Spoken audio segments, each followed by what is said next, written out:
Добрый вечар усім. Скажыце, калі ласка, ці напішыце ў чат, ці добра мяне чуваць і ці чуваць наогул, і будзем Добре. тады пачынаць. Бывает добра. Все нормально. Добра, выдатна. Так.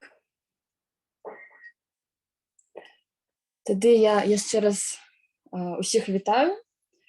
Калі нехта яшчэ будзе пацягвацца, то мы чакаем. Вось, пакуль крыху уступных словаў. Па-першае, я вельмі рада ўсіх вітаць на першай лекцыі курса паэтычнае мысленне мовы ўнутранай гармоніі. Зараз я паключу відэа. Так. Скажыце, мяне таксама бачна. Чутно, бачна, ўсё ў парадку, так? Бачна. Добра, выдатна. Рада з вамі пазнаёміцца. Я, на жаль, вас пакуль што не бачу, але, можа быць, калі мы з вамі пачнем камунікацыю, то пазнаёмімся бліжэй. Давайте трошечки раскажу увогуле про сам курс. У прынцыпе, праграму вы мелі магчымасць убачыць на сайце. Нічога не мяняецца пакуль што. Просто хацелася б распавесці увогуле, скажем, пра сваю матывацыю стварэння гэтага курса, пра фармат. Ведаеце, я часто сутыкалася з тым, што калі заходзіла гаворка пра паэзію з людзьмі даволі далёкімі ад гэтага, часта ўзнікала такая сітуацыя непаразумення, маўляў, паэзія, добра, ладна, дзіўна, канешне, допустим. Ведаеце, вось на дадзены момант у 2022 годзе паэзія гэта штосьці, што для многіх існуе як быццам бы крышку парэльнай рэчаіснасці ці нешта вось у такім родзе. Ці то чалавек увогуле гэтым цікавіцца, ці то лічыць, што гэта нешта такое вельмі пафаснае, альбо штосьці, што засталося ў мінулым. Мяне заўжды крыху абурала такое стаўленне, і адначасова мяне часта прасілі: а вось ствары які-небудзь майстар-клас, пачні даваць заняткі па паэзіі, пакажы ўвогуле, як гэта вось ствараць вершы. І мяне гэта заўжды таксама прыводзіла ў пэўны ступар, таму што, ведаеце, гэта не штосьці такое, вось, чаму можна навучыць, падобна таму, як можна навучыць, гатаваць, ці хаця ў кожнай сферы ёсць элемент мастацтва. Мне заўжды здавалася, што гэта такая абсалютна абсурдная просьба, і, можа быць, у мяне было такое крыху снабісцкае стаўленне да гэтага, як гэта паэзія, проста вось узяць і навучыць. Гэта, трэба да гэтага самому неяк прыйсці, бо тое, што мы разумеем як паэзію, часта гэта проста верхавіна айсберга і не болей за тое. А каб пайсці ўглыб, патрэбен пэўны кантэкст, больш часу і ўвогуле нейкія асаблівыя умовы. І мне заўжды ўсё роўна было цікава, ці магчыма ўсё ж такі нейкім чынам данесці гэта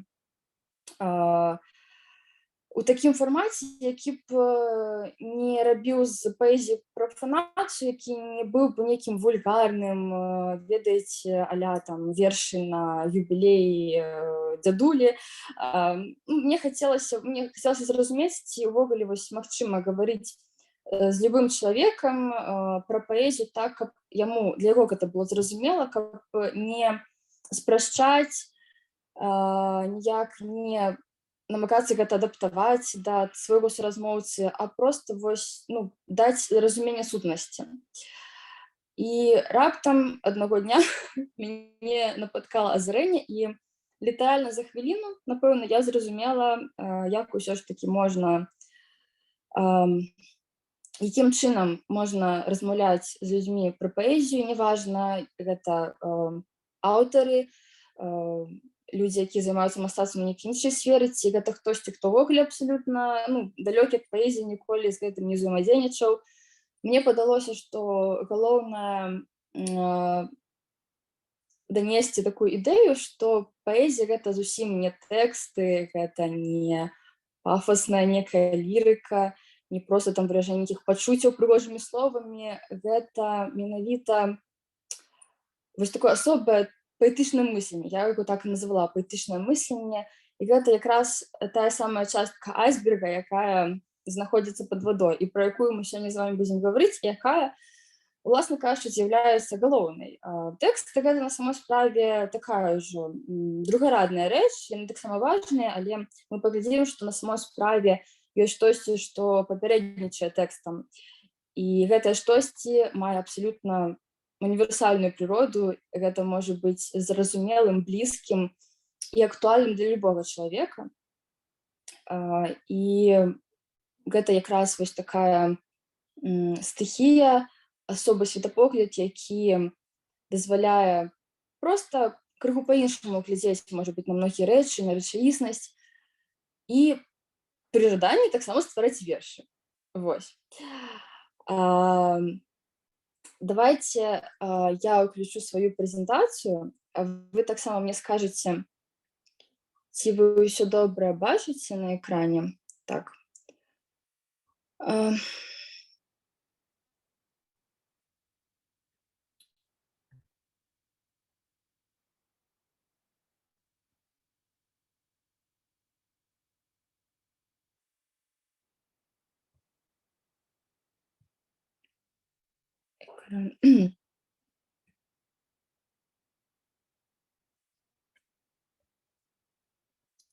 Так, скажіть, будь ласка, чи бачите ви презентацію? Бачимо. Добре, чудово. Угу, видатно. Так, поетичне мислення, мова внутрішньої гармонії. Давайте, по-перше, одразу я б хотіла, каб, може бути, коли хтось має жадання криху розповісти про свой, так скажем, бэкграунд, так, у контексті лекції, ці маєте ви який досвід віршування, ці просто ви аматори поезії, літератури, або ви особливо ніколи з гэтым не взаимодейничали, і, ну, скажем так, это ваша такая ініціація сьогодні відбудеться. Коли ласка, коли хтось має жадання, можете піднімати руку, ось, і розказувати. Ось, і потім ми протягнемо. Каб просто мені криху уявляти, що відбувається.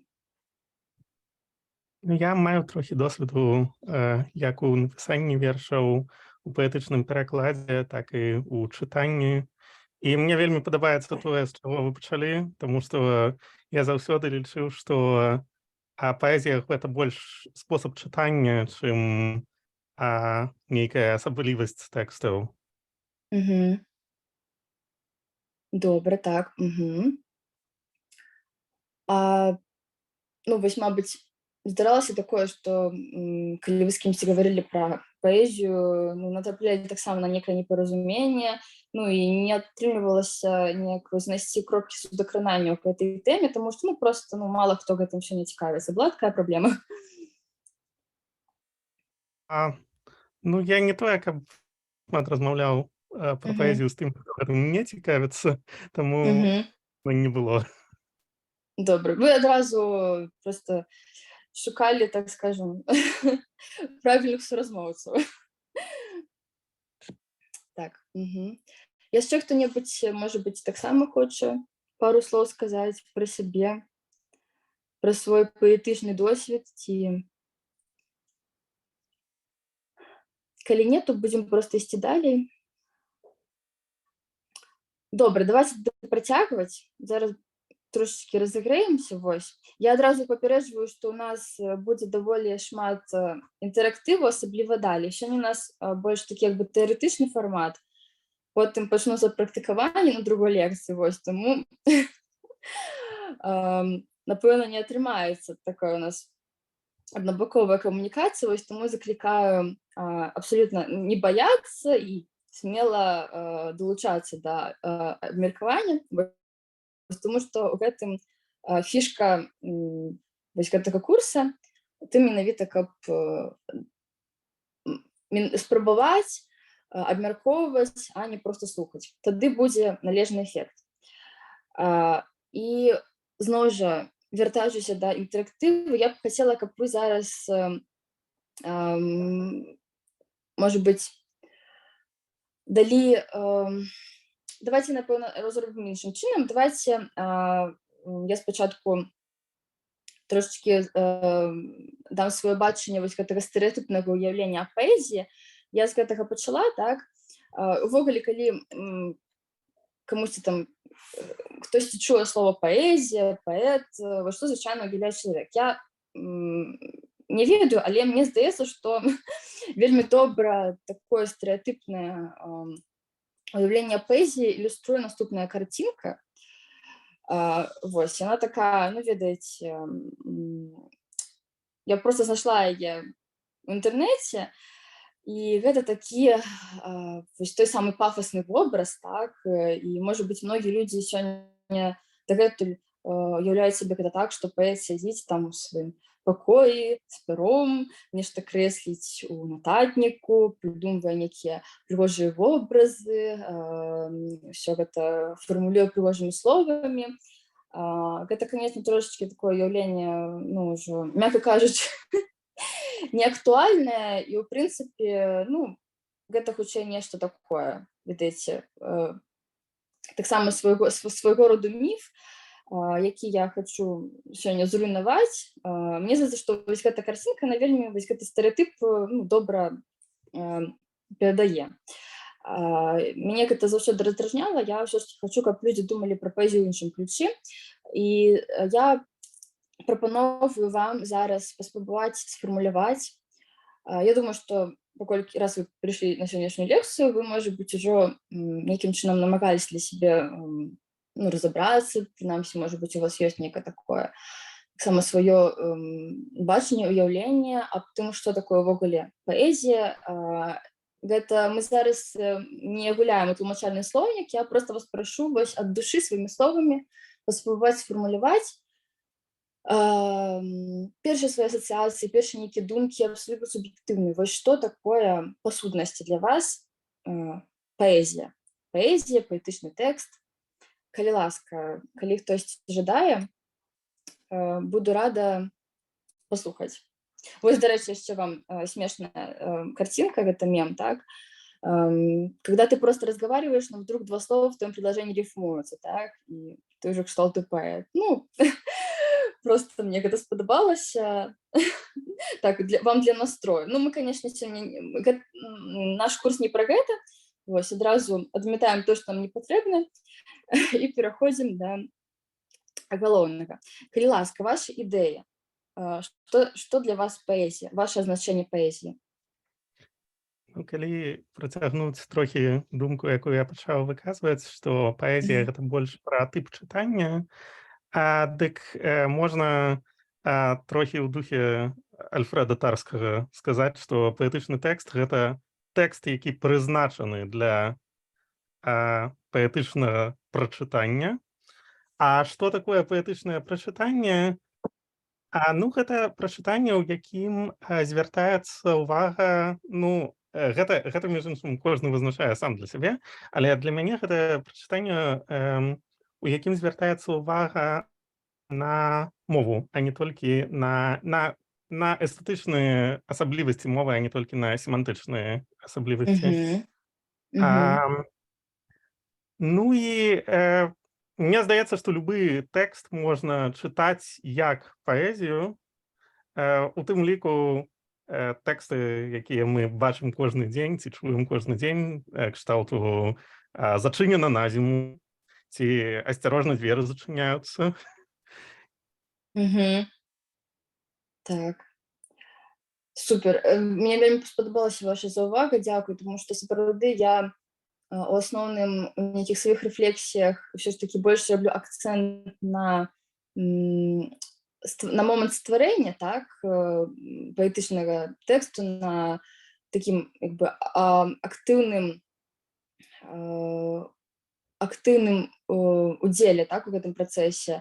Вы якраз звярнулі ўвагу на тое, што просто нават інтэрпрэтацыя можа быць па сваёй прыродзе паэтычнай чаго заўгодна. Гэта вельмі здорава. Я мала пра гэта разважала, але мне вельмі спадабалася ваша заўвага. Тут ёсць таксама над чым падумаць, і гэта таксама вельмі важны момант. у нашому вось кантэксце, так што дзякуй вялікі, сапраўды.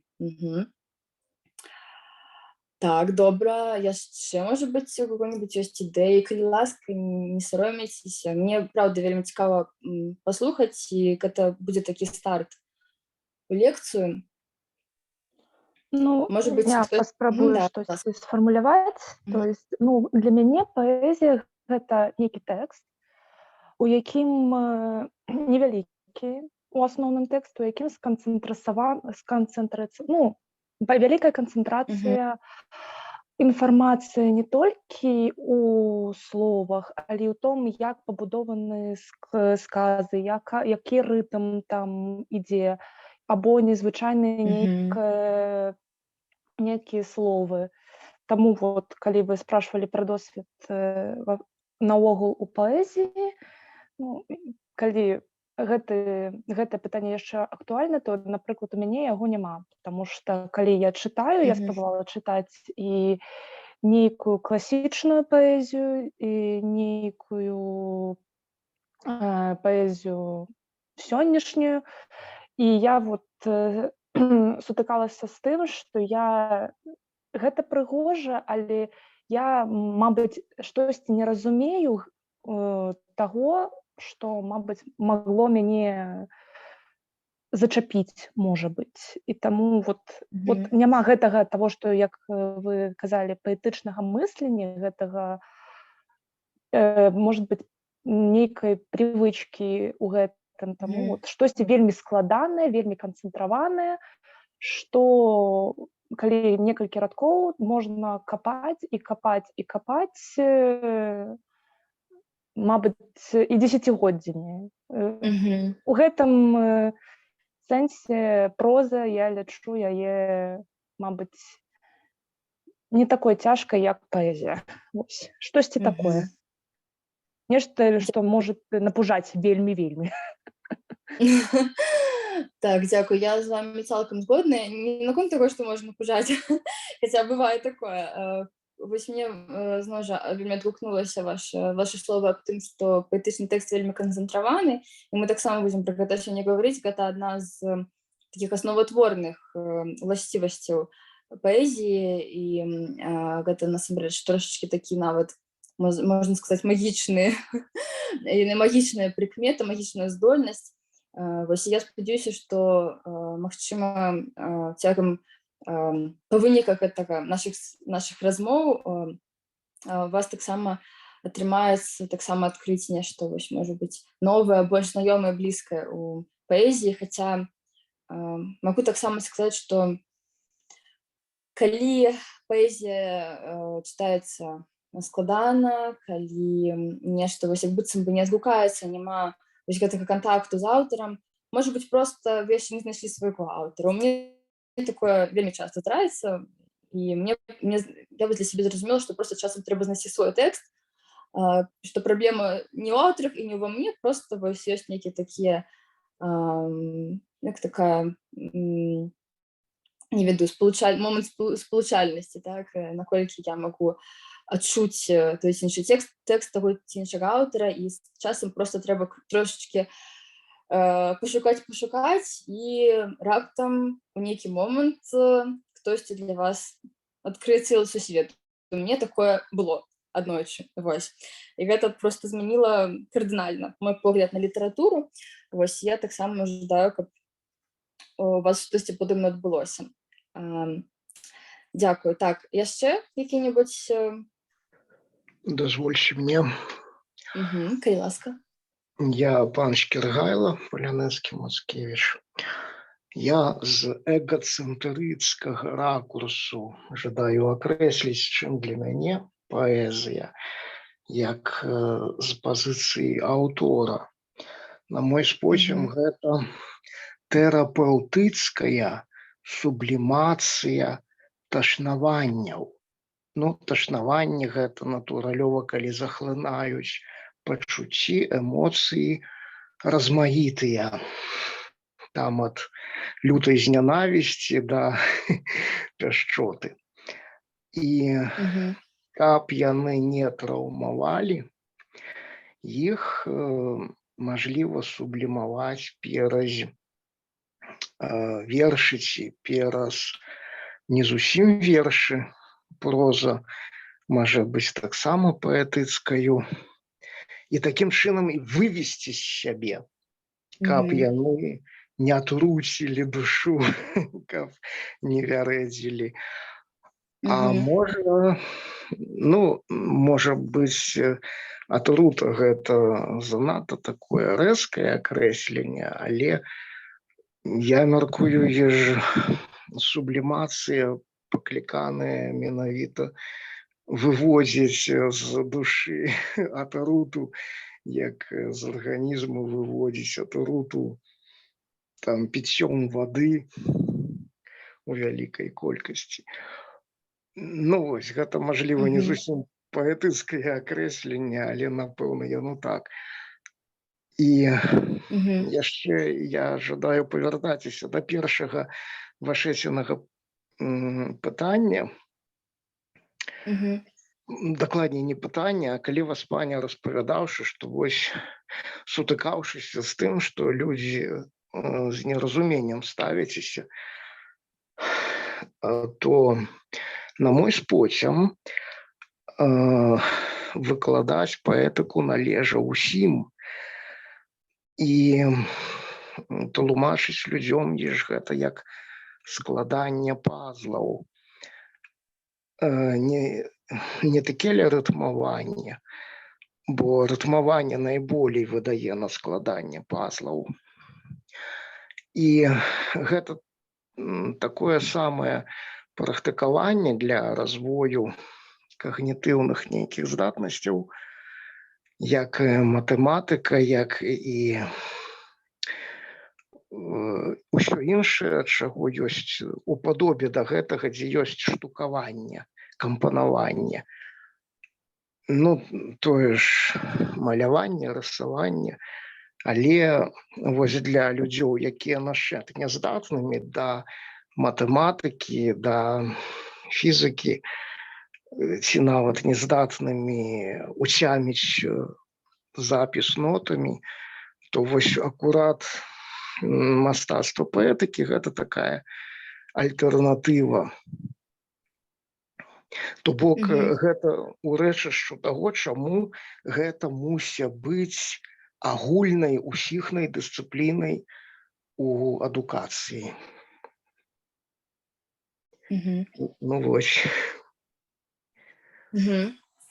Дзякую за такі разгорнуты каментар.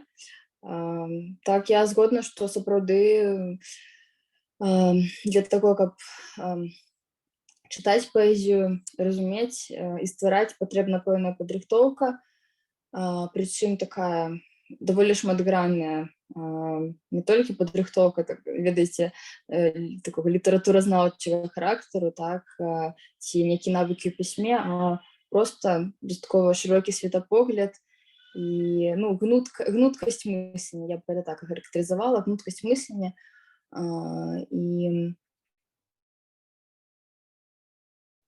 некая такая адкрытасць, напэўна. Гэтаму таксама будзем займацца, пра гэта гаварыць. Дзякуй. Скажыце, ці яшчэ у кого-нибудь ёсць, хто-нибудь хоча нейкія заўвагі выказаць, ці мы будзем працягваць. Вось. Мне вельмі спадабаліся вашы... Мне вельмі спадабаўся погляд кожнага, хто далучыўся да размовы, і, в прынцыпе, вы амаль што ўсе такія важныя, асноватворныя моманты закранулі, так ці інакш, і тое, чым будзем займацца далей, гэта, в прынцыпе, такое, як далейшае разгортванне гэтых прынцыпаў. Давайте я прапаную сваё такое, сваю фармулёўку, сваё азначэнне паэтычнай творчасці. Я даволі доўга да гэтага ішла, і вядома, што я не прэтэндую на некую такую дакладнасць, дасканаласць і ўсеахопнасць, але гэта маё такое інтуітыўнае бачанне заснаванае на даволі вялікім досведзе паэтычнай творчасці. Я намагалася вось у гэтым азначэнні раскрыць тыя прынцыпы, тыя асаблівасці, якія мне здаюцца фундаментальнымі для паэзіі. І вось, калі ласка, што вы думаеце наконт гэтага? Паэзія — гэта асобая форма рэалізацыі мовы, у якой максімальная свабода і вытанчанасць выразных магчымасцей дазваляюць працаваць сэнсамі, недаступнымі для штодзённага і непаэтычнага маўлення. Гэта практыка спасціжэння пэўнай рэчы, з'явы з дапамогай мовы, у якой пры гэтым сама мова выступае як эстэтычны аб'ект. Вось, дарэчы, сёння пра гэта таксама ўжо гаварылі, так, пра мову як эстэтычны аб'ект. Я заўжды пачынаю з таго, што маўленне, наша штодзённае маўленне, мова штодзённых зносін, яна, хаця здаецца нам дастаткова свабоднай, нам заўжды здаецца, што, в прынцыпе, мы можам выказаць усё, што нам хочацца. У нас для гэтага ёсць весь неабходны інструментарый, і мы абсалютна вольныя у нейкіх сваіх разважаннях, у перадачы нейкай інфармацыі, у апісанні чагосьці. На самой справе гэта такая падманка, таму што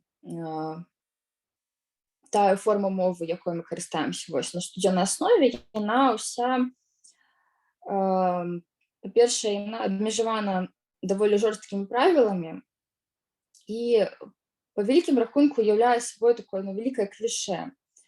Бо нам здаецца, што мы свабодныя ў сродках выражэння, на самой справе так ці інакш мы падпарадкоўваемся нейкім канкрэтным правілам. Мы будуем сказ пэўным чынам, мы ўжываем пэўныя словы, мы камбінуем паміж сабой словы, якія прынята камбінаваць паміж сабой.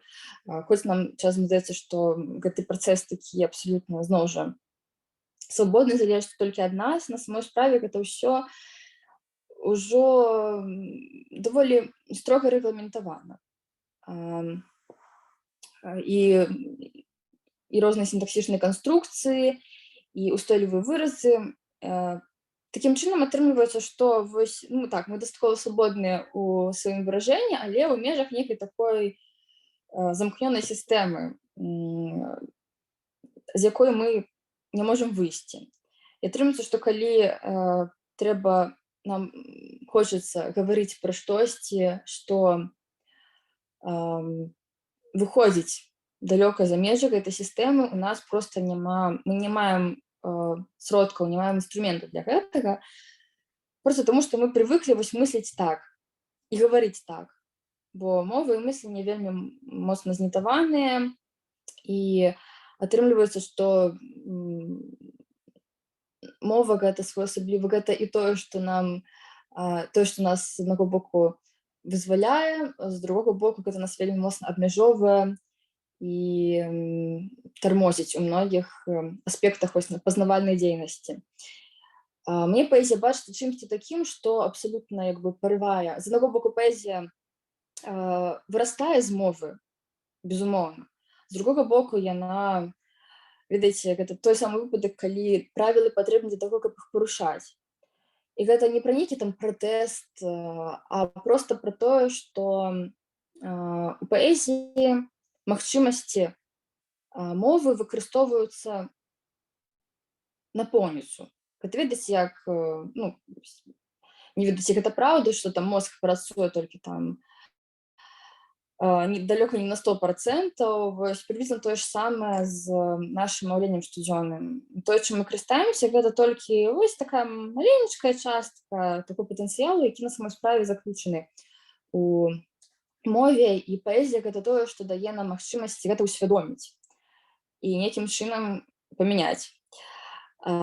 І у той жа час, акрамя таго, што гэты працэс разняволення мовы спрыяе больш глыбокаму, шырокаму пазнанню сябе і навакольнага свету. Адначасова ва ўсёй гэтай гісторыі мова таксама выступае сама як нейкі такі эстэтычны аб'ект, як штосьці, што як таксама як эстэтычны, як мастацкі аб'ект, так, як штосьці, што насалоджвае пачуцці, што нас радуе, да чаго хочацца вяртацца.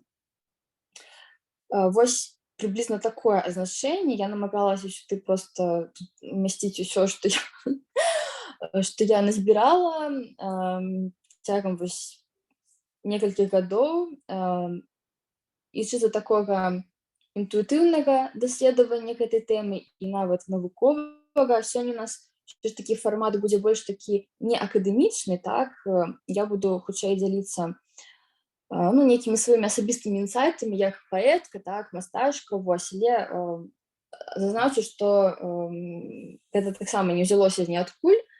Я вельмі доўгі час даследавала ўсе гэтыя пытанні таксама ў навуковым ключы, таму мне здаецца, што мне атрымалася такая дастаткова арганічны мікс нейкіх уласных рэфлексій, так, творчых і даследаванняў. І вось, каб яшчэ трошечкі больш пайсці ў вобразны бок, яшчэ больш такі абагульняльны, я прапановую вам такое яшчэ максімальна лаканічнае значэнне паэзіі. Так? Паэзія — гэта словы, з дапамогай якіх магчыма выйсці за межы слоў. Вось такая атрымліваецца гульня моўная, зыходзячы з таго, пра што я гаварыла вышэй. Мне здаецца, што гэта таксама хоць і трошечкі, можа быць, такое, зноў жа, вобразнае сцвярджэнне, але для мяне гэта многае тлумачыць. Вось. Ці паглядзіце, ці вы згодны з гэтым, наколькі вам гэта адгукаецца, што паэзія — гэта такія асобыя словы, з дапамогай якіх магчыма выйсці за межы слоў. То бок такі парадокс, да? Паэзія — гэта суцэльны парадокс. Так, конечно. Калі можна, вернемся да мінулага слайду, дзе больш даўгое азначэнне. Мне здаецца, што з яго вынікае, што паэзія — гэта сродак выказвання, а не камунікацыі. Таму што тыя правілы, якія існуюць, тыя абмежаванні, якія існуюць у штодзённай мовы, яны існуюць менавіта для таго, каб спрасціць паразуменне паміж людзьмі. Калі мы пачынаем парушаць гэтыя правілы, камунікацыя робіцца цяжэйшай, але спектр выказвання робіцца шырэйшым. Ці вы пагадзіцеся з гэтым, ці вы згодныя, што гэта вынікае з вашага значэння? Так, вельмі цікавая думка. З аднаго боку, так, гэта, ведаеце, як заўжды такі баланс паміж ускладненнем і вызваленнем. Так, з аднаго боку, мы сябе вызваляем ад гэтых рамак, каб мець больш багатыя магчымасці выражэння, каб гаварыць пра штосьці, больш такога плану, можа быць, чымсьці нават метафізічнага, так, а з другога боку,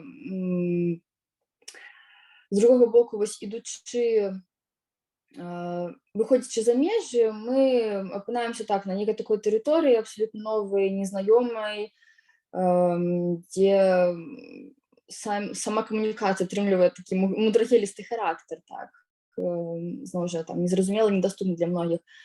Ёсць такі момант, але мне здаецца, што вось гэты баланс, гэта такая кропка росту для кожнага аўтара, і я асабіста ў сваёй практыцы апошнім часам асабліва імкнуся да таго, каб не проста вось выйсці за межы і сказаць: «Всё, у мяне тут поўная метафізіка, і я раблю, што хачу, а вы разумееце, як хочаце», так? Усё ж такі адмовіцца ад такой канцэпцыі і такім чынам настроіць гэты баланс, каб усё ж такі знайсці максімальна лаканічныя, просты добрым сэнсе гэтага слова формы выражэння, якія пры гэтым будуць і ламаць рамкі, і адкрываць нейкі новы досвед, так, для чытачоў. Бо гэта такі сапраўды, гэта вось, мне здаецца, гэта таксама сутнасць вось майстэрства паэтычнага ў тым, каб несці ў гэта некую немарач, так, не у тым, каб не ўдавацца занадта ў гэта ўскладненне, а ўсё ж такі захоўваць некую такую гэтую раўнавагу трымаць, захоўваць залатую сярэдзіну. Бо праблема такая ёсць, і ў мяне доўгі час была такая праблема, што я аддавалася цалкам нейкім вось сваім гэтым высокім ідэям і проста патанала ў словах, у нейкіх складаных вобразах, якія мне самой было цяжка звязаць нават. Вось. Але мне здаецца, што з часам, калі думка становіцца ўсё больш яснай і сродкі мастацкія адточваюцца, прыходзіць і вось гэты мінімалізм, які дазваляе з аднаго боку рабіць метафізіку, так, выходзіць за межы, і з другога боку ўсё ж такі захоўваць сувязь з вось гэтай парадыгмай, захоўваць сувязь з людзьмі, так, з чытачом. І мне здаецца, гэта важна. Вот. Хаця тое, што вы сказалі, гэта абсалютна верна. То бок гаворка, калі вы кажаце пра максімальную свабоду, вы кажаце не пра адсутнасць межаў, а пра магчымасць выбіраць свае межы. Так, можна і так сказаць. Можна і так сказаць. Да, тут сапраўды такая няпростая тэма, вось. Таму, да, ну, вось, паспрабавала я сфармуляваць свае думкі наконт гэтага, вось, але я яшчэ таксама паразважаю наконт таго, што вы сказалі. Гэта цікава, сапраўды цікава, бо такая праблема насамрэч існуе. Дзякую. Так,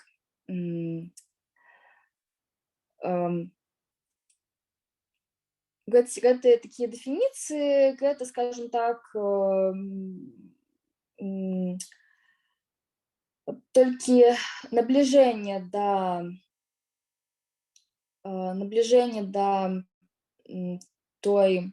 таго багацця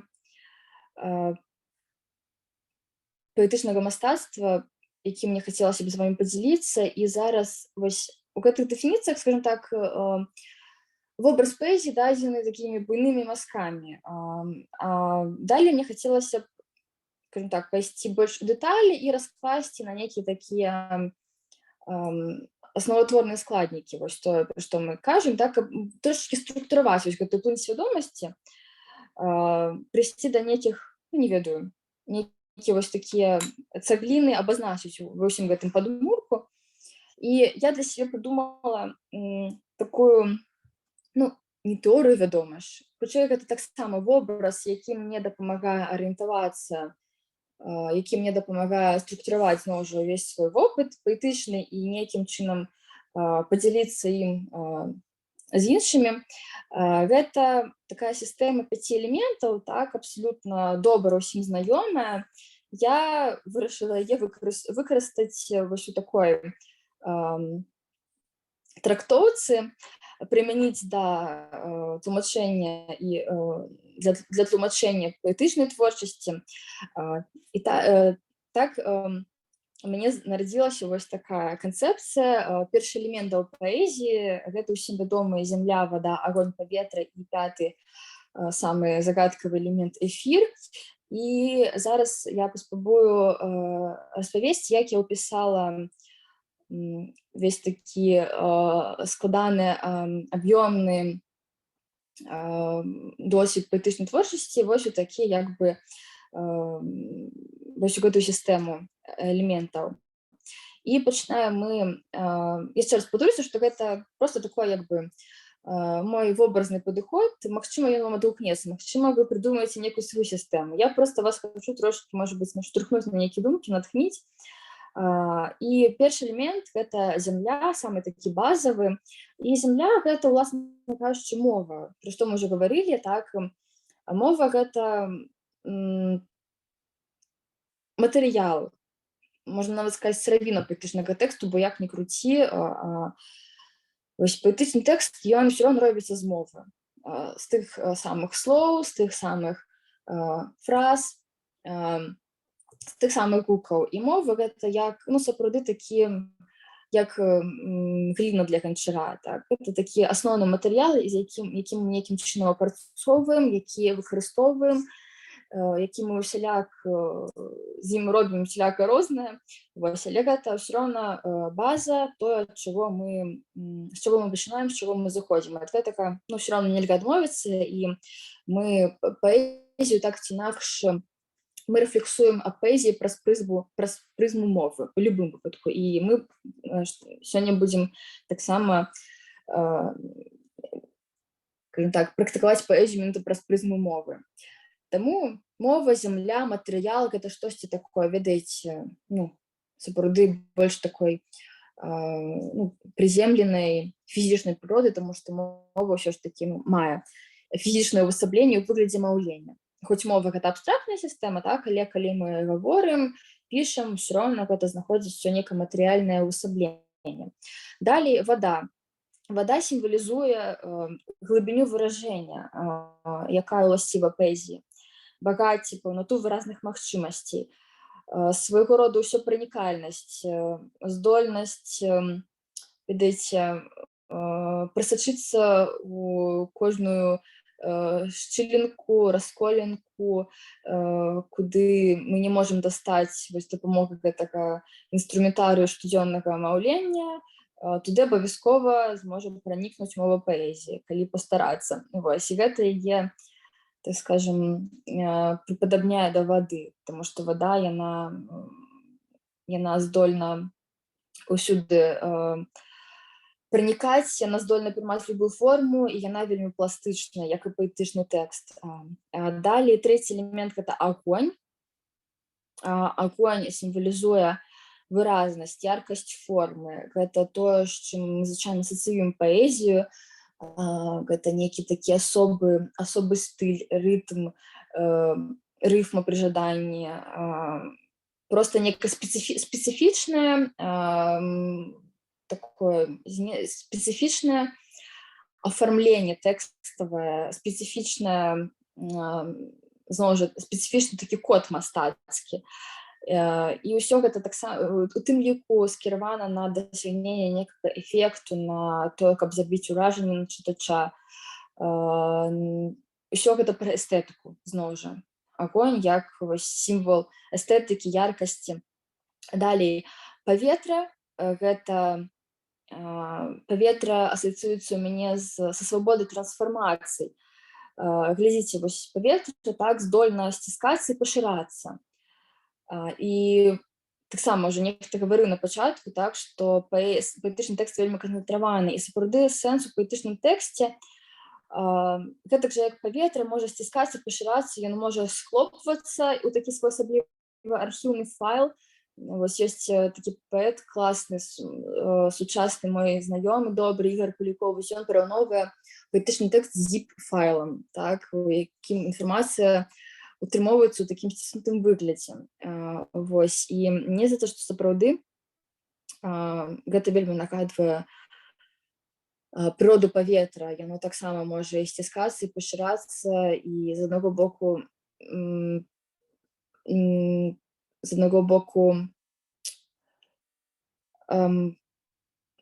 так, згубіла думку, прабачце, здольна сціскацца і пашырацца. Вось, і яшчэ тут ёсць такі цікавы, у мяне такая цікавая аналогія. Можа быць, вы чулі пра так званыя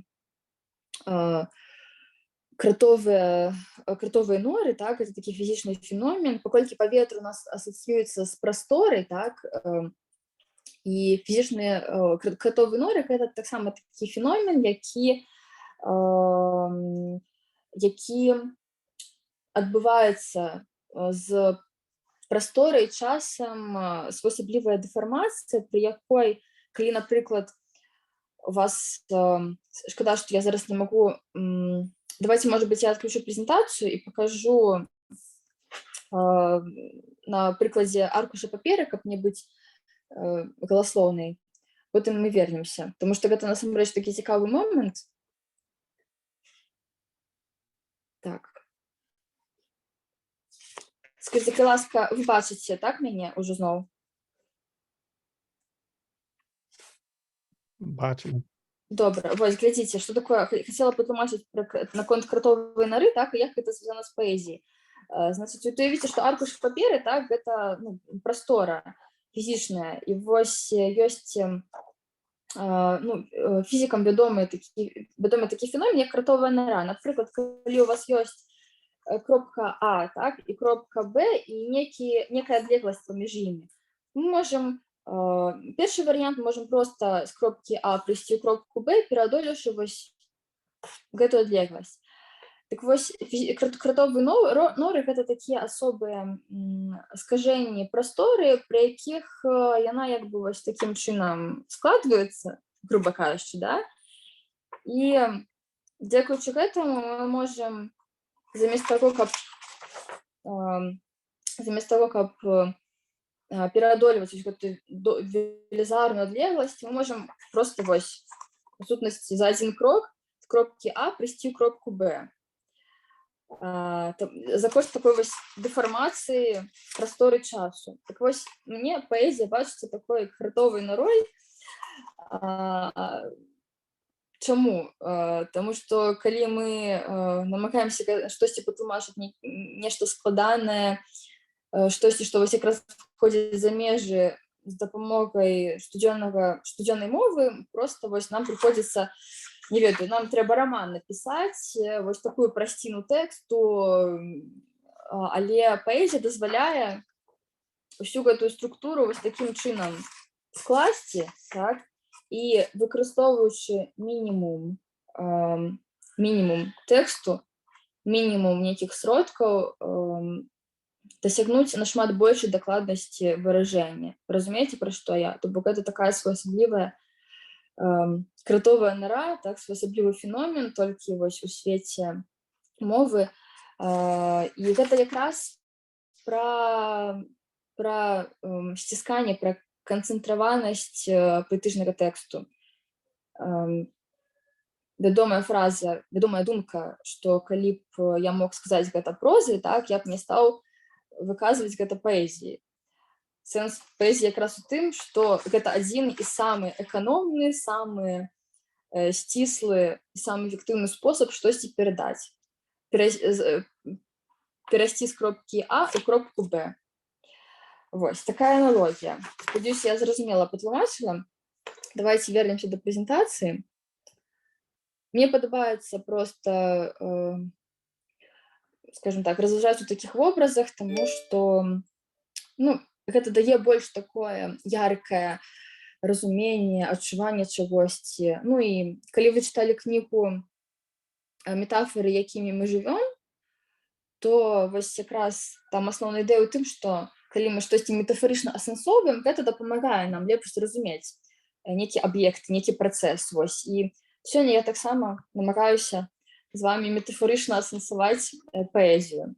Вот. Калі ласка, калі вось ёсць, давайте туды яшчэ пра пяты элемент паговорым, так, эфір, само сабой, паэзія без метафізікі, ну, мне здаецца, гэта не цікава. Эфір гэта штосьці такое, што з аднаго боку аб'ядноўвае ў сабе ўсе астатнія элементы, з другога боку гэта тое, дзеля чаго мы ўвогуле займаемся паэзіяй. Гэта тое самае невымоўнае, тое самае,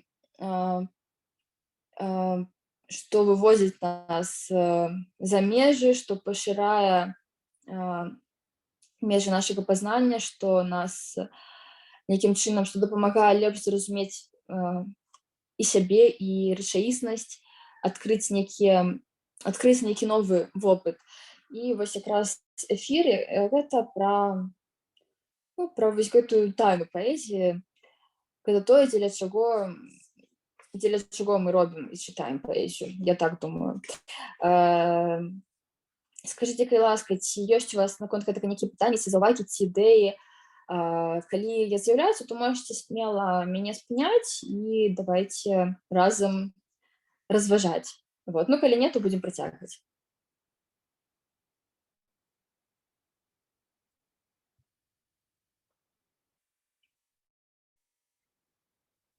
Пакуль што няма заўваг.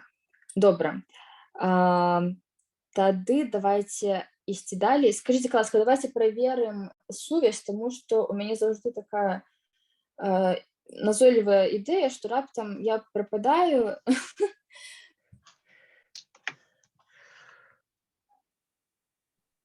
Все добра, мне чуваць, так? Добре. Выдатна. Дозвольте Да. мне выказать еще. Конечно, Я давайте. згодны з тым, што паэтычна можна выказаць сціслей, аніж прозай. На мой спочым, тут акурат выказванне стаеше, паэтыцкае выказванне стаеше болей адцягненым за выказванне празаіцкае, бо слухачы, чытачы, кожны з іх інтэрпрэтуе на свой капыл. І гэта з майго досведу, людзі, якія мяне слухаўшы, як я дэклямуюць, і чытаўшы мяне, і калі яны распавядалі свае ўражанні, гэта часцяком было нагэтулькі ў іншых галінах ад таго, чаго я маў на ўвеце, складаючы. І ж для мяне гэта былі велізарныя, неспадзяваныя адкрыцці, як яны сабе гэта заінтэрпрэтаваўшы. Таму я і не згодны з тым, еш паэтыцкі ільга сціслей і дапасаванне і выказаціся. Вось. Так, дзякую. На самой справе ваш погляд не супярэчыць майму, а наадварот, у чымсьці нават, мне здаецца, сугучны з ім, таму што калі я кажу, што паэтычны тэкст больш сціслы па сваёй сутнасці, я маю на ўвазе проста нейкі такі тэхнічны бок. Мы выкарыстоўваем менш слоў, больш, в прынцыпе, больш такую лаканічную, у чымсьці нават больш абмежаваную форму, тому што калі яшчэ дадаецца нейкая спецыфічная структура на кшталт рытму, мы толькі яшчэ, мы сябе яшчэ ў нейкія іншыя межы заціскаем. Але пры гэтым вось гэты своеасаблівы мінімалізм формы, так, і вось гэтая лаканічнасць, яна выліваецца ў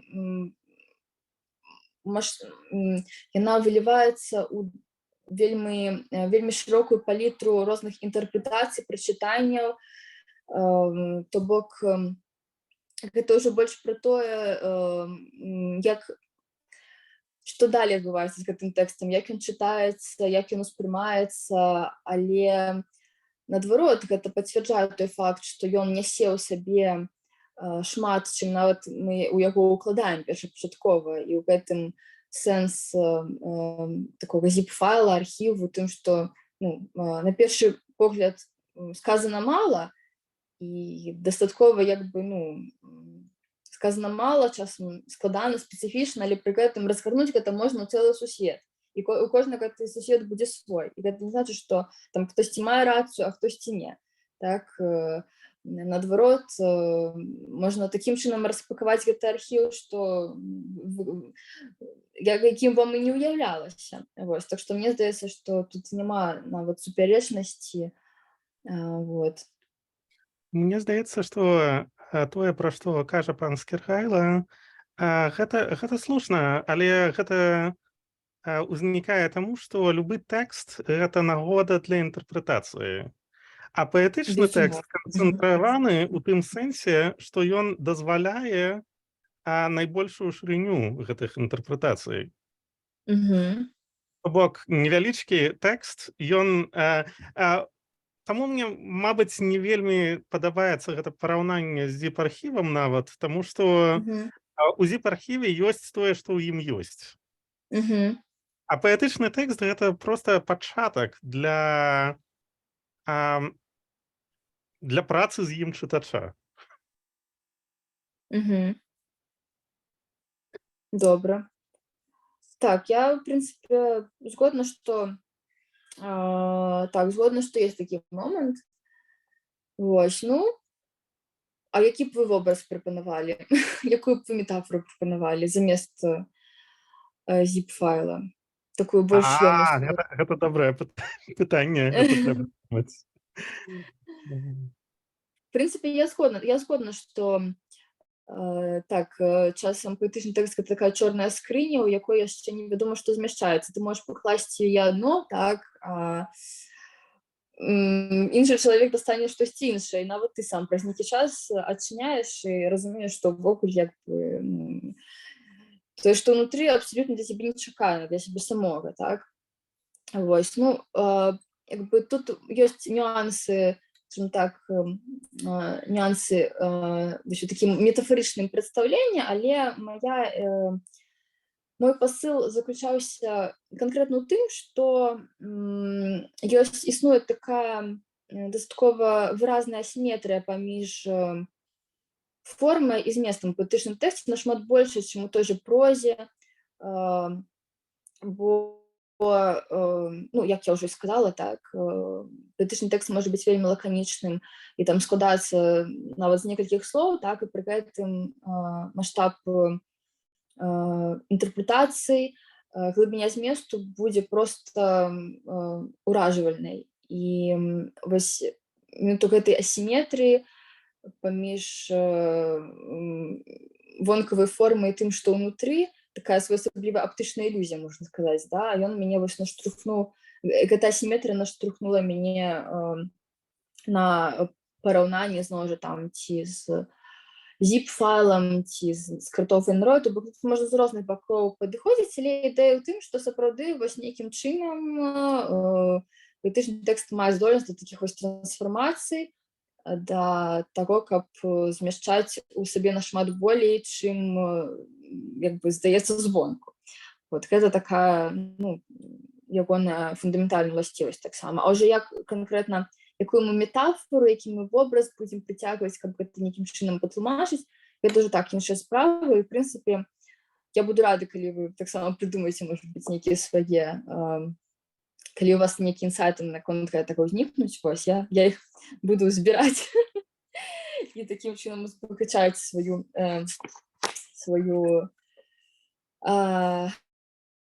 такую скарбонку метафор, вось, яны заўжды вельмі карысныя. Так што, калі раптам з'явіцца ідэя, як гэта можна вот па-іншаму, можа быць, прадставіць, я буду вельмі рада і ўдзячна. Вот. І дзякую вялікі за такія крытычныя заўвагі таксама. Так, ну што, рухаемся далей. Давайте вось непасрэдна тады падыдзем да таго, падыдзем да асноўнай тэмы нашага курса, да, паэтычнага мыслення. Што гэта такое, і навошта яно нам патрэбна ў кантэксце всего таго, пра што мы гаварылі з вами, што значыць мысліць паэтычна.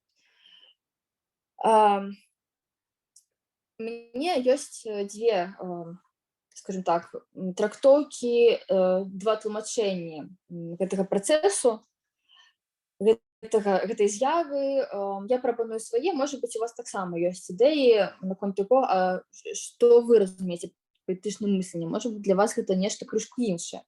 Так вось, мой першы варыянт, так, што значыць мысліць паэтычна?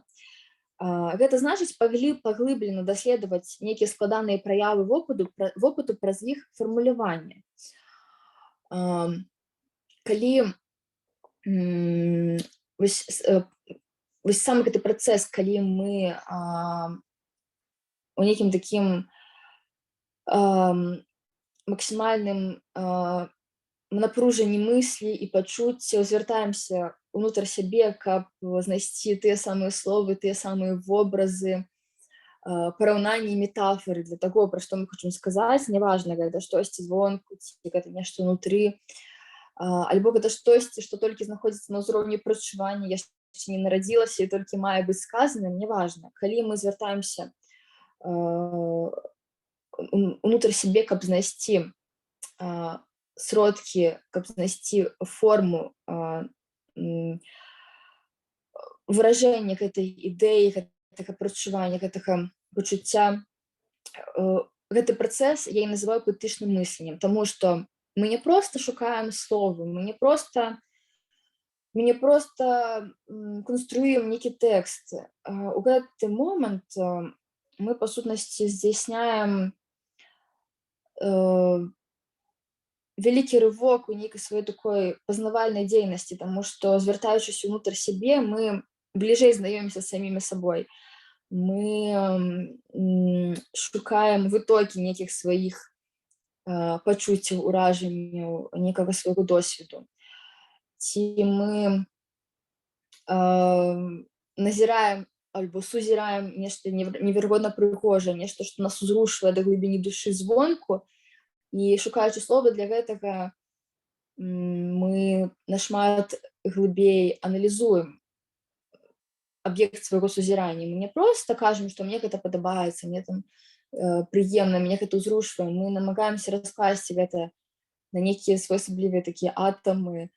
І пры гэтым мы не проста прэпаруем аб'ект свайго назірання, мы хутчэй наадварот намагаемся рассмакаваць кожную грань гэтага ўражання, гэтага перажывання. Мы намагаемся заўважыць, адчуць кожны нюанс, таму што калі мы вербалізуем штосьці, нам, каб вербалізаваць нешта максімальна дакладна, нам трэба паглыбіцца ў гэта, нам трэба засяродзіць усю сваю увагу на гэтым.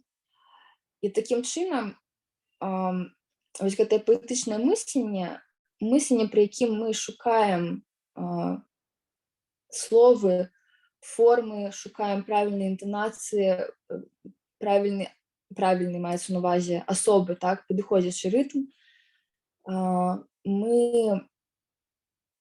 скажем так, мы узбагачаем сваё перажыванне чагосьці, мы узбагачаем, мы паглыбляемся максімальна ў сваім даследаванні гэтага. Паэзія дазваляе нам пранікаць у сутнасць рэчаў, не проста быць нейкімі назіральнікамі. Яна дазваляе нам спыніцца ў моманце, пражыць нешта напоўніцу, таму што толькі пражываючы нешта напоўніцу, толькі даследуючы гэта максімальна рупліва, мы можам перадаць гэта іншым, мы можам сфармуляваць гэта і запакаваць у нейкую такую вобразную форму, паэтычную форму. Вось для мяне гэта паэтычнае мысленне, так, калі мы з дапамогай мовы, праз прызму мовы паглыбляемся ў сваім пазнанні чагосьці, паглыбляемся ў пражыванні нейкага вопыту. І такім чынам, мне здаецца, што гэта пра якасць, не ведаю, пра якасць якраз пражывання моманту, пра якасць, не пра якасць, а пра прысутнасць там, дзе ты ёсць, так? Таму што толькі з гэтай кропкі, з гэтага стану глыбокага ўкаранення, глыбокай прысутнасці можна мысліць паэтычна. І тут такі вось працэс двухбаковы, так? І мова спрыяе таму, каб мы паглыбляліся, і паглыбленне спрыяе таму, каб мы знаходзілі больш дасканалыя формы для выражэння чагосьці. Вот, такая у мяне атрымалася, такі у мяне пасаж атрымаўся, трошачкі заблытаны, вось. Я спадзяюся, што вы мяне зразумелі, але вось гэты пункт, ён менавіта пра словы, пра вербалізацыю, пра паэтычнае мысленне як пра працэс вербалізацыі. І я яшчэ прапановую другую трактоўку, так, для паэтычнага мыслення, у якой, уласна кажучы, вось сам гэты момант стварэння верша ці фармулявання чагосьці адсутнічае. І гэта яшчэ больш шырокі погляд на паэтычнае мысленне, як проста на працэс сузірання, тварэння прыгожага, на пошук сутнасці рэчаў, феноменаў, на некую медытацыю, на сузіранне сябе. То бок, вы разумееце, так? Першы пункт – гэта больш такое вузкае азначэнне паэтычнага мыслення, якое прывязана да стварэння тэкстаў, да ўзаемадзеяння і працы са словамі. Другі пункт, ён больш шырокі, такі ўсеахопны, і ён мяркуе тут поетичне мислення мяркує просто вось нейкі такі асобы лад жыцця, асобы лад успрымання прыгажосці, нейкіх перажыванняў, асобы лад узаемадзеяння з людзьмі, самім сабой. Вось. Скажыце, калі ласка, што вы думаеце наконт гэтага, ці адгукаецца вам такое азначэнне паэтычнага мыслення, якая інтэрпрэтацыя для вас больш блізкая? Буду рада пачуць вашы каментары. Ну, гэта, мабыць, адна з найвялікшых праблем. Гэта праблема паміж напружання, мабыць, паміж рэчаіснасцю і словамі, тому што любое выказванне, любая вербалізацыя гэта заўсёды спрашчэнне рэчаіснасці. А таму неяк выказаць нешта так, каб схапіць сутнасць, каб не спрасціць складаную рэч нейкую.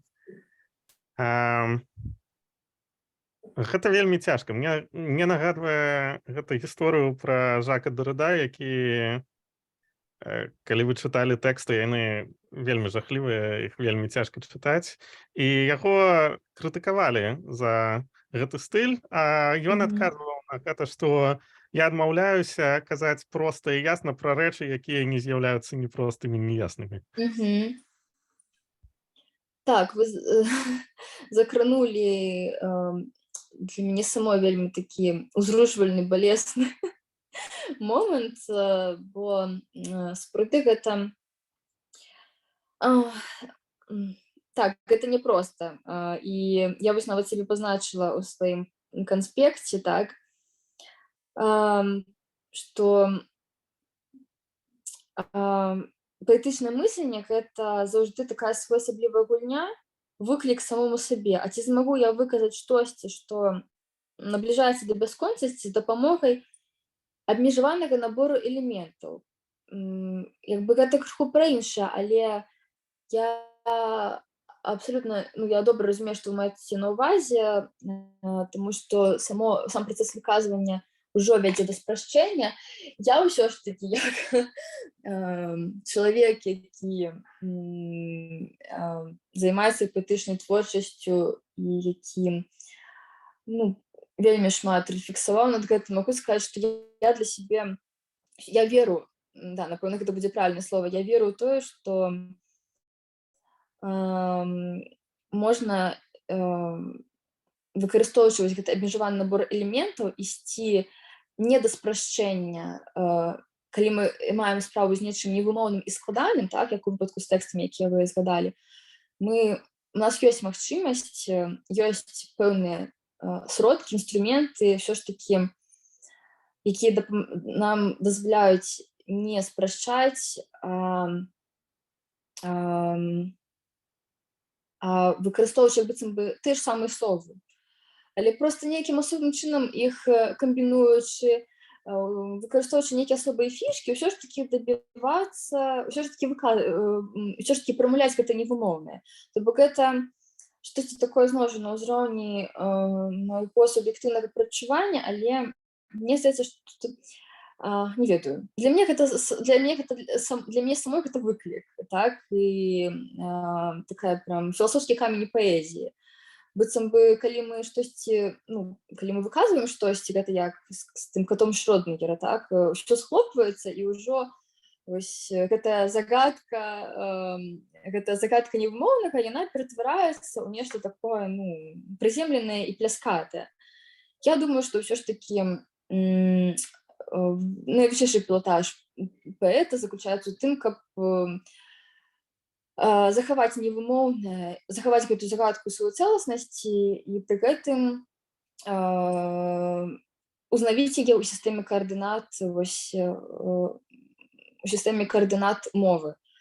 Калі вы разумееце, пра што я, то бок мне здаецца, што ўсё ж такі гэта магчыма, хаця гэта больш зараз аснавана на веры і на нейкім максімалізме творчым магчыма, вось, я думаю, што гэта магчыма. Зразумела, вельмі цікавы адказ, мне асабліва падабаюцца словы вера, гульня і выклік. Дзякуй. Так, да, дарэчы, хотела еще на початку привести такое параўнанне наконт паэзіі, мовы. Мне часам здаецца, што вот, допустим, можна уявіць такі сусвет, у якім людзі ведаюць толькі 3 колеры, так? Там сіні, жоўты і чырвоны. І вось яны усе рэчы, з'явы, працэсы апісваюць з дапамогай камбінавання гэтых колераў у чыстым выглядзе. Там жоўты, чырвоны, сіні, сіні, чырвоны, жоўты і так далей. Зразумела, што сістэма гэта знакавая не вельмі прагрэсіўная, так, не вельмі гнуткая. Вось і тут раптам прыходзіць хтосьці, хто кажа: а вось уявіце сабе, што, аказваецца, можна гэтыя колеры паміж сабой змешваць. А тое, што атрымалася, яшчэ раз паміж сабой змяшаць. І мы на выхадзе атрымаем яшчэ больш колераў. А потым можна, я не ведаю, напісаць карціну, а не проста іх нейкім чынам камбінаваць, так, як колеры светлафора. Можна напісаць карціну, потым размазаць усё пальцамі, яшчэ зверху пасыпаць блёсткамі. Вось для мяне гэта такая алегорыя паэтычнага мастацтва, так, калі мы маем штодзённае маўленне з гэтымі некай такой абмежаванасцю, прадказальнасцю, вось у нас ёсць 3 колеры, да, і вось усё. Што хочаш, то і рабі. Што можаш, то і выказвай. Але аказваецца, што вот усё не так проста, што нават з гэтых 3 колераў можна, стварыць цэлы сусвет, цэлае палатно, так, жывапіснае. Так што вот мне здаецца, што паэзія гэта якраз такое жывапіснае палатно, так, калі мы адкрываем неабмежаванасць у абмежаваннях. Вот. І з гэтай прычыны я лічу, што гэта зусім не абавязкова рух у бок спрашчэння. Калі мы штосьці выказваем, я думаю, што гэтым ёсць нейкі такі, так, як я сказала, элемент выкліку, элемент выпрабавання. А ці зможаш ты выказаць гэта невыказвальнае, так, злавіць неулоўнае? Неяк так.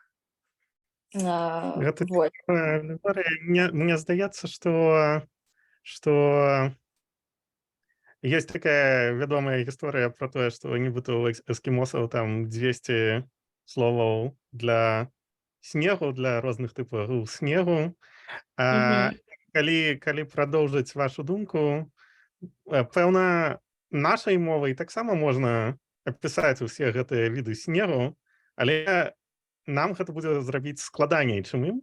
Ім гэта патрэбна для штодзённага жыцця, для звычайнай мовы, а для нас, мабыць, спатрэбіцца паэтычная мова, каб апісаць тое, што яны проста ўспрымаюць як нешта штодзённае. Так, можна сказаць, што, па-першае, наколькі я ведаю, гэта ўсё ж такі міф наконт назву. Так, ёсць сапраўды, і нават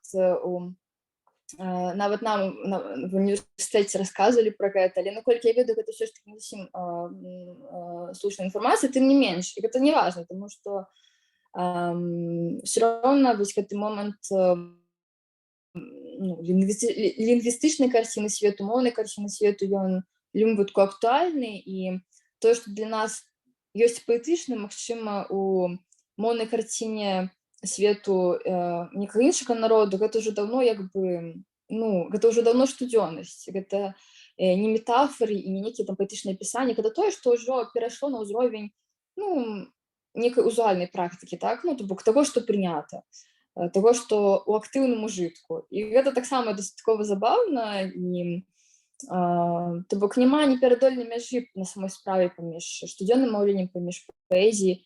Болей за тое, і таксама ўжо, здаецца, хтосьці пра гэта сёння гаварыў, што любы тэкст, можа быць, нават не адзін чалавек пра гэта гаварыў, што любы тэкст, ён можа быць па сваёй аснове паэтычным, калі яго, па-першае, калі мы інтэрпрэтуем яго ў паэтычным ключы, і калі мы, не ведаю, калі мы проста штосьці, калі мы намагаемся спасцігнуць сутнасць чагосьці Просто вось з максімальнай увагай ставімся да кожнага некага элементу свайго вопыту. Мне здаецца, што гэта ўжо ёсць вось паэтычным ладам мыслення, так? Просто быць больш уважлівым, мысліць больш вобразна і такім чынам, не ведаю, гэта такая паэтызацыя штодзённага жыцця, можна так сказаць. І паэтычнае мысленне, мне здаецца, з гэтага і пачынаецца. Просто з такой увагі, з нейкага сузірання, з імкнення пранікаць у сутнасць і шукаць і звяртаць увагу на нейкі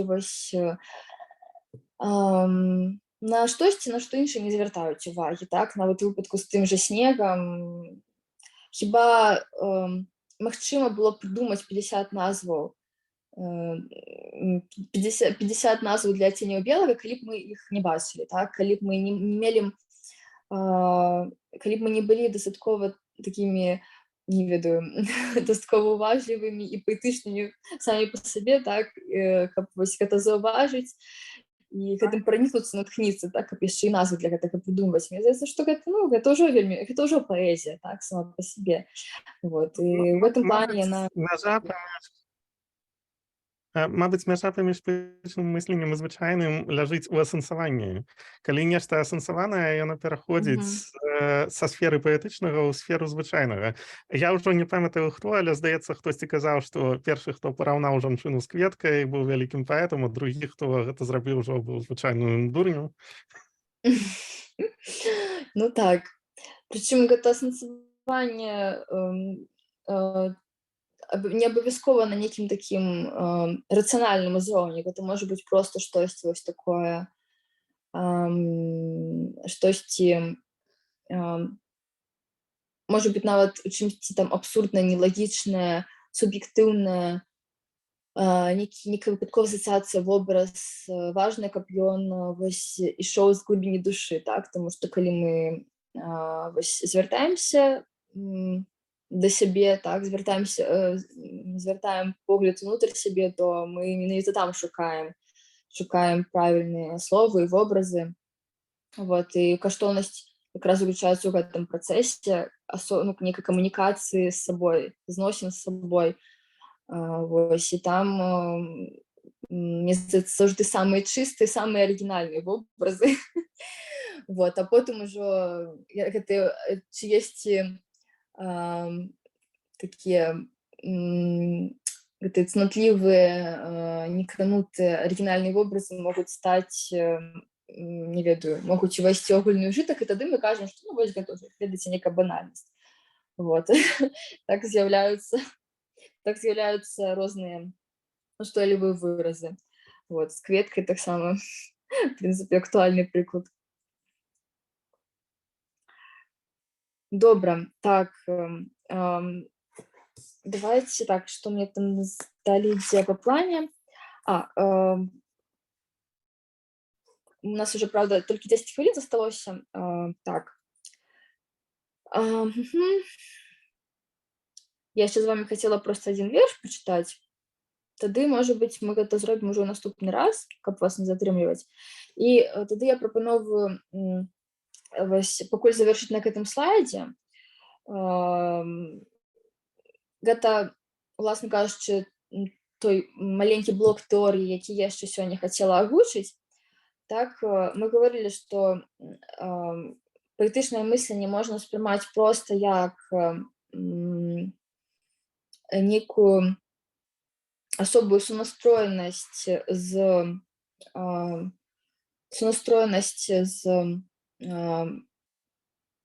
з вобразамі, з перажываннямі, з тым, што нас цікавіць, пра што мы хочам гаварыць, што мы хочам апісваць.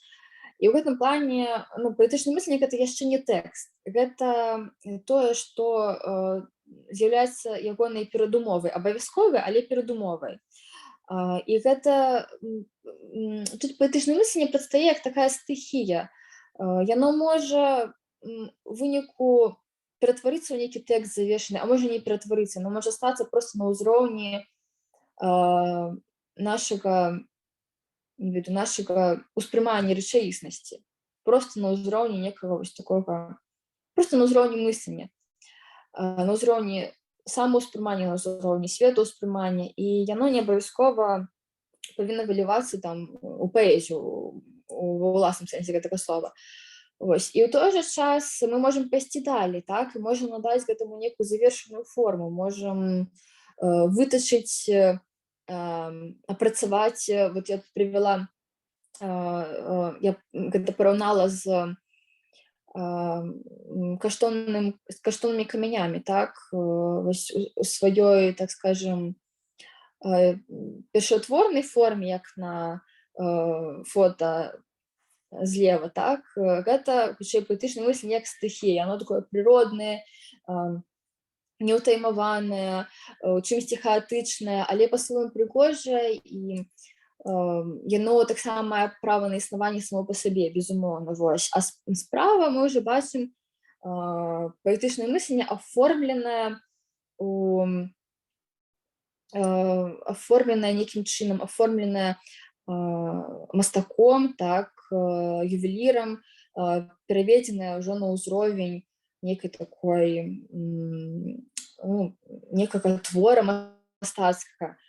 Яно мае спецыфічную форму, мае почерк майстра, і хаця тут мы бачым, што камяні таксама яны не, ведаеце, не апрацаваны да гладкасці, майстар не надаў ім некую такую форму ідэальнага, не ведаю, ідэальна гладкую, ідэальна рафінаваную, вось, але ўсё роўна гэта ўжо нашмат, гэта ўжо большая ступень некай завершанасці, такой выштукаванасці, і гэта ўжо пра некае рамяство, пра выкшталцоўнасць, пра распрацоўку нейкай уласнай эстэтыкі. Вось таму, што я хочу сказаць, што паэтычнае мысленне сапраўды можа проста быць чымсьці, што ўнутры вас застаецца, так, і яно можа проста спрыяць больш гарманічным зносінам самім сабой з навакольным светам, а можа ўжо пры вашым жаданні, так, станавіцца нечым большым, так, выходзіць на ўзровень праз такую больш дасканалую вербалізацыю, выходзіць на ўзровень сапраўднай паэзіі, станавіцца завершаным тэкстам. Вот, як справа, так, мы ўжо маем нейкія упрыгожванні, так, гэта ўжо не проста нешта хаатычнае, некая несвядомасці, штосьці ўнутры нас, гэта ўжо штосьці, што мы прэзентуем як прадукт. Вот, гэта ўжо паэтычнае мысленне аформленае у мастацкім прадукце.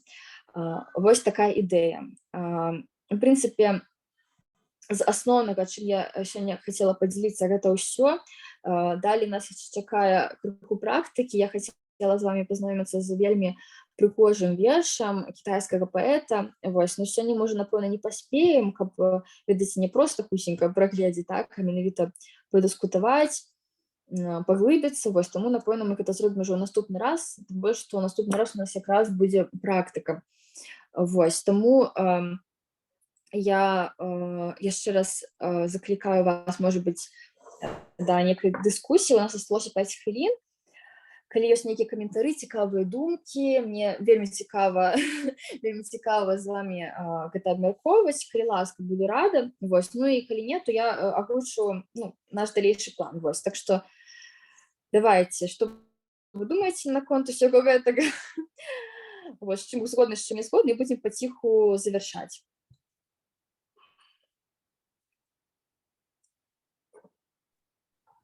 Калі можна дадаць? Конечно. Чуваць мяне, да? Я бы хацела вельмі бы падзякаваць за лекцыю. На самой справе гэта, ну, напрыклад, я чалавек, які там адзін верш толькі напісаў, яго там так не вельмі добра ўспрынялі, і я ўжо перастала гэтым займацца, але я зараз вось пасля лекцыі адчула, падчас лекцыі адчула, што вось паэтычнае мысленне гэта проста як можа быць, ведаеце, як метад жыцця, проста глядзець на рэчы, да, то бок гэта не абавязкова, што ты там будзеш нешта, да, ствараць, ну, напрыклад, там у паэтычнай альбо ў літаратуры, да, альбо проста там, ну, рабіць там некую справу, ну, зусім там з ну ўсё можна, да, там у мастацтва укласці, да, але просто вось, напрыклад, там альбо будаваць, альбо там у IT, альбо там нешта ствараць, да, ты можаш просто вось з гэтым таким фундаментам паэтычнага мыслення, то бок глядзець там углыб, альбо вось, ну, мне просто лекцыя вельмі дапамагла зразумець, што, слухайце, са мной усё ў парадку, і гэта просто вось ёсць такі метад мыслення альбо ўспрыняццё, можа, адносін да рэальнасці. Пагэтаму вялікі дзякуй вам. Так, я вельмі ўсцешана. Дзякую. Да, дзякуй. Вельмі прыемна, дзякуй. Я рада.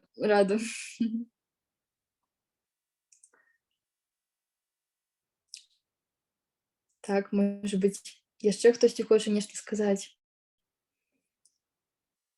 На развітанне. Давайте тады я хуценька вам агучу хатняе заданне. Няхай вас не палохае гэта словазлучэнне. Канешне, я буду вельмі ўсцешана, калі усе знойдуць магчымасць яго выканаць, таму што, ну, мне здаецца, што яно такое вельмі натхняльнае. Так, глядзіце, вось на гэтым слайдзе я пазначыла, вам трэба будзе знайсці у электронным фармаце зборнік Алесі Разанова, так, непаўторнага, непараўнальнага. «Гліна, камень, жалеза». Я думаю, што хтосьці з вас адназначна ведае гэтую кнігу цудоўную. Я, можа быць, як-небудзь знайду магчымасць вам гэтую спасылку кудысьці скінуць, не ведаю, можа быць, там, нават у гэты чат. Ну, карацей кажучы, я падумаю, як гэта лепш зрабіць, ён ёсць у электронным выглядзе. Значит, у чым сутнае заданне? То бок гэта кніга «Гліна, камень, жалеза», яна абсалютна, ну, ні да чаго не падобная. Яна просто вот спрэс-метафізічная. І я нездарма абрала менавіта яе, таму што мне здаецца, што вот у плане намацвання некага нейкіх сваіх інструментаў паэтычнага мыслення яна вельмі класная. Заданне заключаецца ў тым, каб абраць, ну, вось як вы бачыце, кніга прысвечана 3 стыхіям, 3 матэрыялам: гліне, каменю і жалезу. Вось вам трэба абраць, ну, прабегшыся, так, прачытаць, вам трэба абраць матэрыял, так, з гэтых 3, які вам матэрыял, стыхі, які вам найбольш адгукаецца, і канкрэтны верш, тому што там у кожным цыкле, у цыкле гліны, у цыкле каменю, у цыкле жалеза, там, ну, вось, шмат вершаў невялічкіх. Вам трэба абраць той, які вам найбольш адгукаецца. Ну, вось па нейкіх, не ведаю, ну, па нейкіх такіх суб'ектыўных меркаваннях. Вось, няхай гэта будзе такая, зноў жа, гульня, можа быць, нават у чымсьці. А якая верш, які найбольш адгукаецца, можа быць, адлюстроўвае ваш унутраны стан на дадзены момант, адкрывае для вас нешта важнае. Можа быць, вось вы чытаеце, тут раптам бац, і штосьці вот зачапіла. Вершы гэта вельмі лаканічныя, яны простыя па форме, але вельмі складаныя, канешне же, па змесце. Таму я думаю, што вы дастаткова лёгка іх зарыентуецеся, але ўжо далей праца будзе адбывацца з кожным канкрэтным вершам. І я вас прашу выбраць адзін, так. Мне, напрыклад, больш за ўсё адгукаюцца вершы з цыклу «Гліна». Можа быць, для вас гэта будзе камень ці жалеза. Вось. І паспрабаваць ужо пры нашай наступнай сустрэчы распавесці, зачытаць, па-першае, верш, распавесці, чым ён вам так спадабаўся і якія здабыткі для свайго паэтычнага мыслення, так, вы ў ім бачыце, што для вас такога каштоўнага ёсць у ім. Можа быць, вы нічога не знойдзеце, так, ну такое таксама можа быць, але я думаю, што такога не будзе. Вот, таму што Разанов гэта Разанов. Я ўпэўнена, што вам штосьці абавязкова спадабаецца. І калі ласка, я буду рада, калі вы падзеліцеся наступны раз сваімі нейкімі пачуццямі, сваім досведам знаёмства з гэтым вершам, што ён для вас адкрыў. І, як я сказала, што вось для свайго паэтычнага мыслення вы можаце ім пачерпнуць, чым ён вам дапамог у гэтым плане. Вось, буду рада, калі мы з вами таксама падыскутуем. Ну, можа быць, якія словы ці фразы кранулі найбольш, ці мяняецца штосьці ў вашым самаадчуванні, калі вы чытаеце верш. Ну, я думаю, што вы зразумелі, так? Так што чакаю вашых каментароў. Вот. Калі нейкія пытанні ёсць, задавайце, калі ласка. Вот. Калі не, то будзем развітвацца. Вот. Можа быць, хтось яшчэ хоча штосьці дадаць.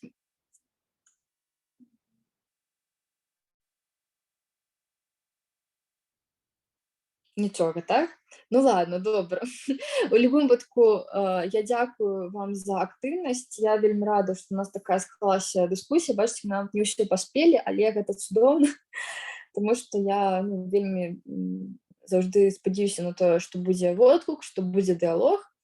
Вось. Я вельмі таксама спадзяюся, што вам было цікава, што вы нешта для сябе пачерпнулі новае ці пераасэнсавалі ўжо знаёмае. Вось. І я вельмі буду вас чакаць на наступнай лекцыі. Нагадваю пра хатняе заданне. Вось. І я жадаю вам прыемнага вечара і да наступнай сустрэчы. Дзякую.